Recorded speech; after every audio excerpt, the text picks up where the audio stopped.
Hello. In this presentation, we will talk about how strategic environmental assessment can be used to integrate Eflows in planning.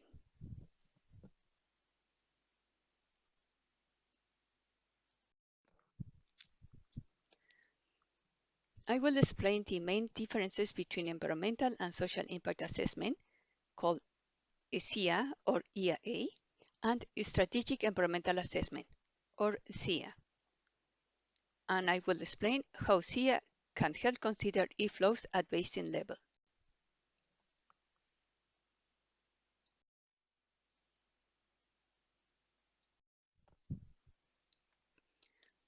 Impact assessment is a tool for sustainable development.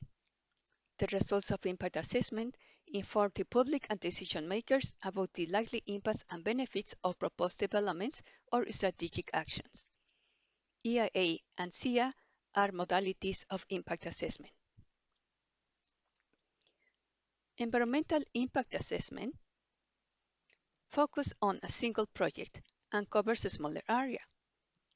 One of the questions that it should answer is how the project will modify the flow and sediment regimes and what consequences will that have on people, on other economic activities, and in other biotic components of the environment. However, regulations might not specify the need to cover in detail regional, transboundary, or cumulative impacts. Moreover, the information to assess these impacts often is not available to project proponents, making it difficult to assess. Strategic environmental assessment, or SEA, is more appropriate to assess those impacts, especially cumulative effects that affect specific components of the natural and social environment, because it has a regional focus. Strategic assessment is flexible and can be applied to groups of projects. It also can be used to explore the impacts and benefits that laws, policies, plans, or programs could have.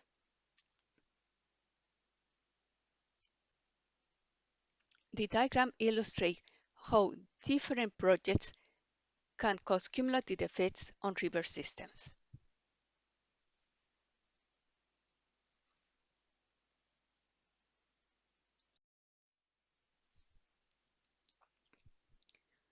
When there is an intervention, one needs to ask first what is going to be assessed.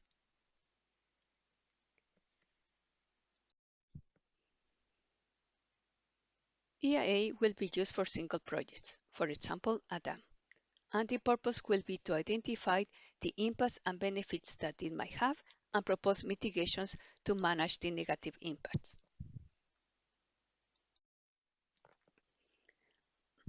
Strategic actions, policies, plans, programs, laws, and decisions of authorities in general also should be assessed to know their impacts and benefits.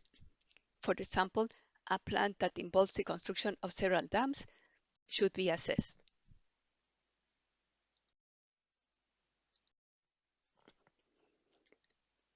There are different approaches to conduct strategic assessment. Here I show two of them. When the purpose is just to comply with regulation and assess a plan that has been designed, SEA is applied like environmental impact assessment to a plan to identify impacts and mitigate them. In this case, there is little margin to improve the plan. A constructed approach aims to improve the products, in this case a plan, and to engage stakeholders in the analysis to define which of several alternatives is better to achieve multiple objectives, so reducing trade-offs. So a constructive approach is preferred for SEA.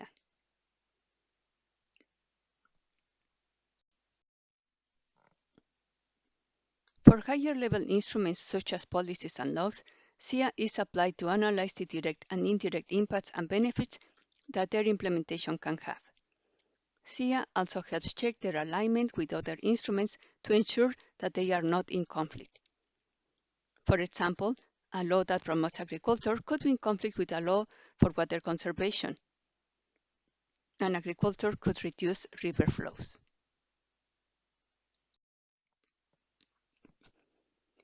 Sectoral plans can be assessed to check their alignment with higher policies and laws or with other sectoral plans. This is in addition to determining their positive and negative consequences and specifying measures to mitigate the negative ones. For example, a national energy plan might aim to improve hydropower generation. That could be in conflict with other plans, for example, national action plans for conservation of biodiversity. A SIA could be done to identify locations in which hydropower could not affect biodiversity and could also help set Eflows in water courses where hydropower could be located.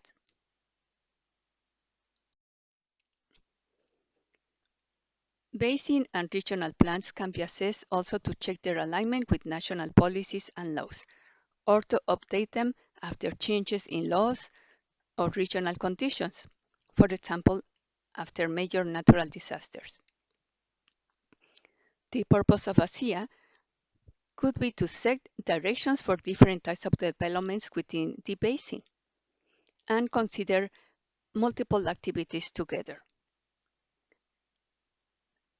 This could involve, for example, developing a vision for the basin and define management objectives based on participation of stakeholders and regulators, to adjust development locations to the suitability of the land, to set limits for certain types of development according to the capacity of the social and natural systems, to compare different development paths to select the one that implies less trade-offs among objectives.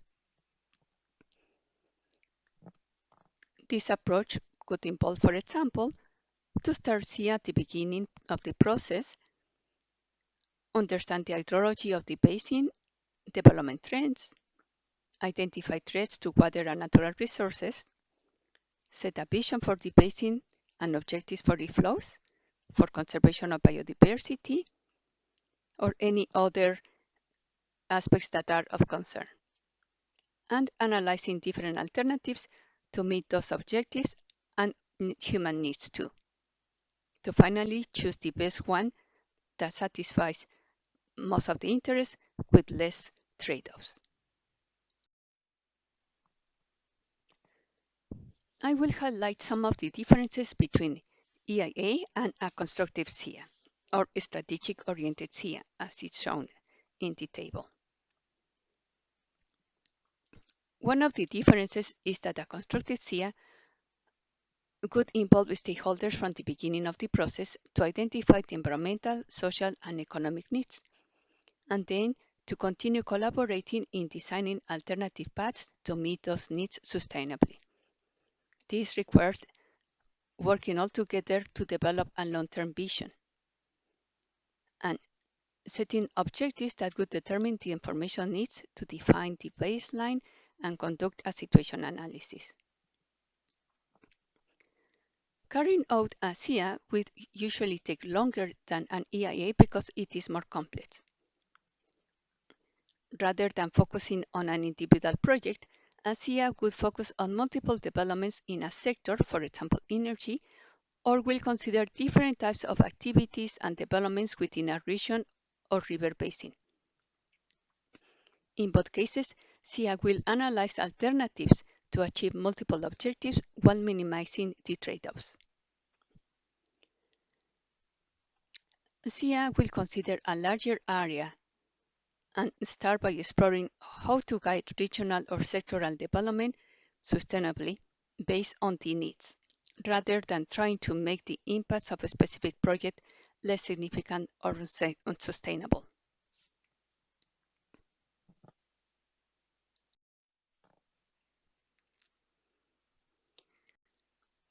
EIA focuses on the impacts of a specific project, and the scope of the mitigations is often limited.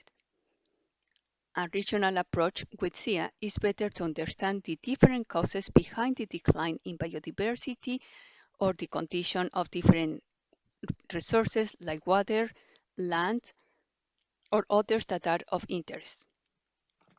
SIA will also aim to understand the different trends on the decline of resources and identify the causes. SIA can also assess future development needs to support planning for a larger geographical area and over a long term. It is common in SIA to use different types of models or scenarios to inform the development of the strategies. An advantage of SIA is that it can analyze also regionally the impacts of specific sectors to propose mitigations that are more effective to minimize those impacts for the whole region, not only through individual projects. SIA can also be used to identify the suitability of the land for different uses to define zoning, specific to guide development in areas where it is more appropriate, and also can help identify areas that should be preserved or restored to increase biodiversity and ecosystem services. For example, while EIA could assess how a project would affect fish in a river, SIA can assess the status of fish in a region and propose measures to control different factors contributing to the degradation of fish habitat or the decline of specific species. SIA has an integrative approach, and this puts in context how those causes interact to create cumulative or transboundary effects, and helps inform how the trends of impacts might be influenced by climate change, which makes SIA also a useful tool for adaptation and mitigation.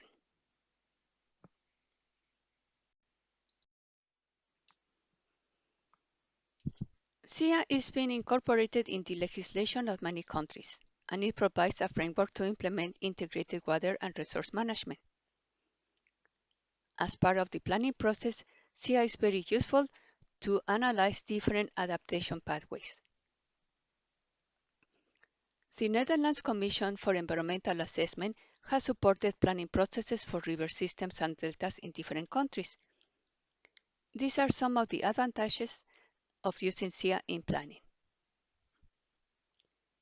The process will involve stakeholders and authorities, helping include the interests of different groups. This will add legitimacy and credibility to the process. Part of the process will involve analyzing the legal and administrative context to identify conflicts among different laws or policies, recommending changes to reduce those conflicts and support sustainable development. This also will facilitate the integration of objectives for integrated water and resource management with the objectives for other sectors to find synergies and address potential conflicts. Multi-stakeholder engagement promotes collaboration and a sense of ownership for the process and its outcomes. This will contribute to the success of the implementation of the management plan. The results of the assessment will inform all parties, contributing to better decisions on how to deal with multiple problems that affect river basins. In transboundary contexts, SIA processes can facilitate management in the transboundary basis and help harmonize sectoral policies in the different countries.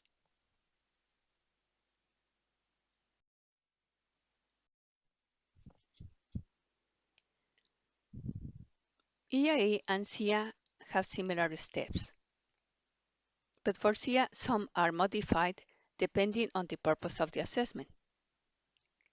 The diagram shows the steps that the Netherlands Commission of Environmental Assessment has outlined to integrate SIA in planning for river basins. We used this diagram before, and here I had modified it to show how the steps of the processes are aligned. The terms involved are the steps in the SIA process. So in SIA, stakeholders should be involved through all the process. Usually, a regulator will start, so there is no need for screening. During the scoping phase, the activities will aim to develop the vision for the basin and translate it into specific objectives to be achieved. Then it will be needed to define alternatives to meet the different objectives. In this step, a policy analysis will help identify the influence that laws, policies, and regulations from other sectors can have on the basin and the objectives that want to be achieved. Part of the analysis will consist on comparing the impacts and benefits of all the different alternatives and give the information to stakeholders so all can decide which one results in less trade-offs and that will be chosen as the best alternative.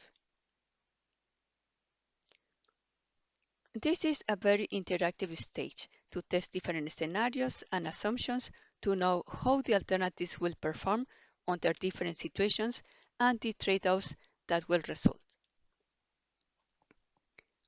The alternative that is considered better will be carried out for the assessment to identify mitigations for the expected impacts and also opportunities to enhance the benefits. The mitigations might include recommendations to reduce conflicts among objectives of different policies or updates to regulations or amendments to law. For existing plans, the assessment can be used to update them considering emerging issues of new policy requirements. The remaining steps are similar too.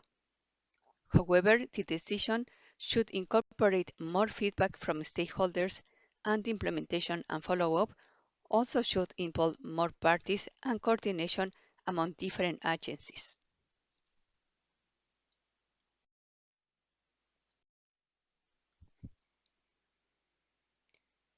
In the next slides, I will present 3 examples to illustrate how Eflows have been considered in different strategic assessments. This is going to be a brief summary, basically presenting the objectives and key findings. In the references, you can find the links to download the reports if you want to know more.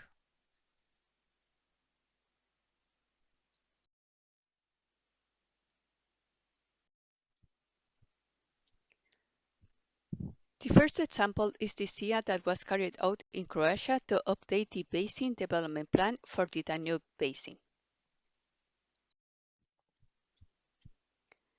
One of the objectives was to align the measures in the plan to the National Strategy and Action Plan for Protection of Biological Diversity. This is a plan that countries prepare to help achieve the objectives of the Convention on Biological Diversity. Another objective was to integrate water transport into the basin's development plan because it had been growing in several parts, for example, with boat tours along the Danube River.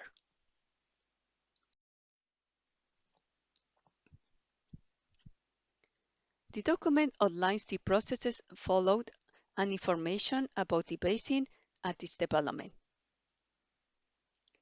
2 of the measures proposed to protect aquatic ecosystems and biodiversity were that new projects that could require large amounts of water, for example industrial projects, should integrate technology to minimize the use of water and ensure ecological acceptable flows.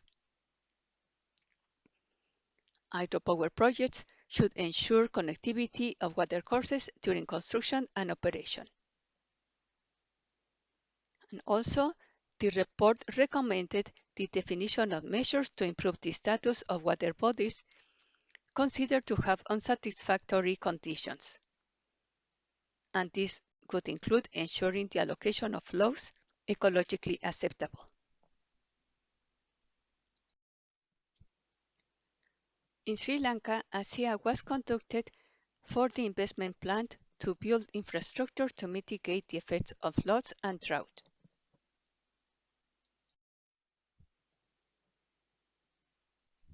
One of the objectives of the SIA was to identify the environmental and social impacts that could result from the construction of the infrastructure that was considered in the plan.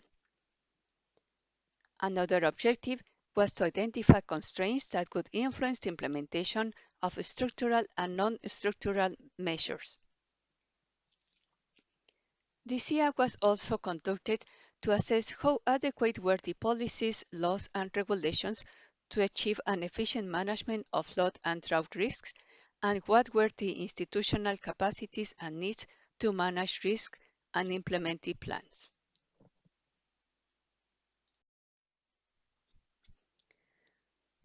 Recognizing that a good condition of the environment was important for adaptation, the SEA suggested measures to mitigate impacts on biodiversity and nature.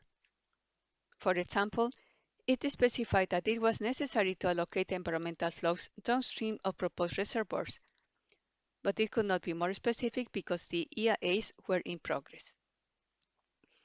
It highlighted that in several parts of the basin, the deforestation caused by different activities was an important factor contributing to drought. It analyzed the appropriateness of the proposed infrastructure to the local conditions and suggested to consider first response plans to manage floodwater instead of building infrastructure, given that the potential impacts on the interruption of flows and the disruption of movement of aquatic organisms could have more impacts than the expected benefits. It suggests changes to models used for predicting flows to make them more realistic, and also pointed out to the effects that water pollution and construction of bridges had on biodiversity, especially in the lagoons. It also highlighted that bridges and other infrastructure had modified the natural drainage and contributed to slow down the flow of water, then worsening flood events.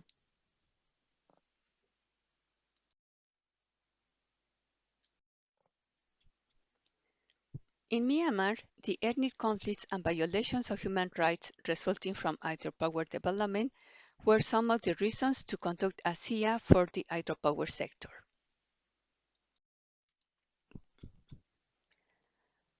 SEA helped set a vision to achieve sustainable hydropower development through several objectives, including maintaining the natural processes that sustain healthy rivers and ecosystem services, preserving cultural, environmental, and biophysical values that could be threatened by hydropower development, avoiding significant socioeconomic impacts that would be considered unacceptable, managing conflicts, and extending benefits from hydropower to local and national population.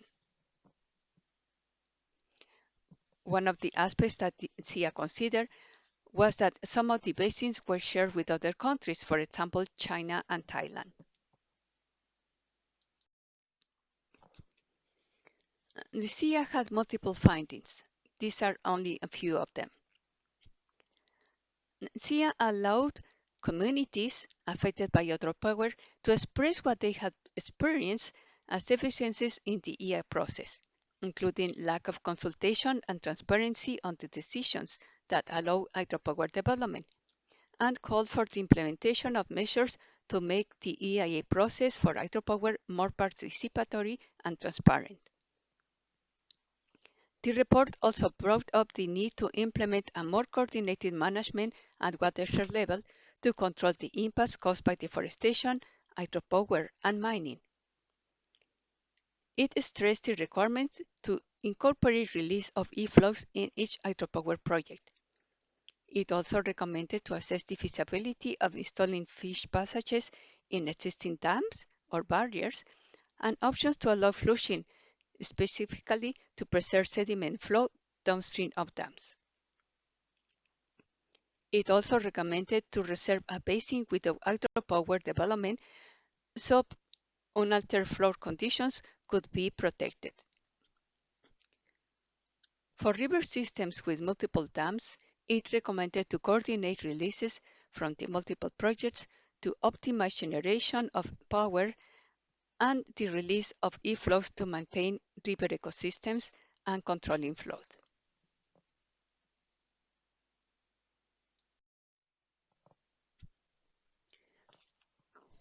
We conclude this presentation by summarizing a few points about the use of SEA to include Eflows in planning and management at regional level. EIA applies to individual projects, but when the projects are likely to have impacts at regional level, constraints in data, resources, and timing of the EA process limits its use to address these types of impacts. Then, SIA provides a framework for planning processes. SIA, with a constructive approach, will rely on the participation of stakeholders to integrate their interest in the planning process. This participation contributes to the legitimacy and transparency of the process, and ultimately to the success. SIA is usually carried out over a larger time and integrates information to assess how multiple developments contribute to generate different types of impacts, including cumulative and transboundary impacts. Then it is more effective to set measures to control them. The impacts that affect river systems and aquatic biodiversity are caused by the cumulative effects of multiple activities in a basin. And then, with this wider scope, SIA is more suitable to address these impacts on, for example, flows, biodiversity, ecosystems, and society at basin or regional level.